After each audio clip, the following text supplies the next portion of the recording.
তো ফ্রেন্ডস, আজকে ছিল আমার বার্থডে। আজকে আমার মামার বাড়ি থেকে অনেকবারই আমাকে ফোন করেছিল, তো আমি চলে গেলাম আমার মামার বাড়িতে রাত্রে গিয়ে দেখি বাড়িটা পুরোই অন্ধকার, আর আমি ঢোকার সাথে সাথে ওরা লাইট জ্বালিয়ে দিল। তারপরে দেখলাম ওরা সবকিছু আয়োজন করে রেখেছে আমার বার্থডে সেলিব্রেশন করার জন্য।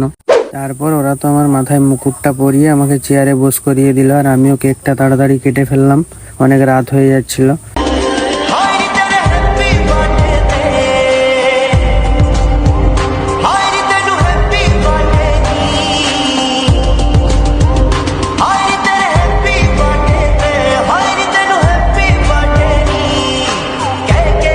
কেটে সবাইকে আমি খাইয়ে দিচ্ছিলাম, আমার দিদি, আমার জামাইবাবু, সবাইকে খাইয়ে দিচ্ছিলাম। তারপর এবার হচ্ছে মাখানোর পালা। এবার তো কেক মাখিয়ে আমাকে ভূত করে দিল পুরো। তো আজকের ব্লগ এই পর্যন্তই। আজকের মতো গুড নাইট, বাই।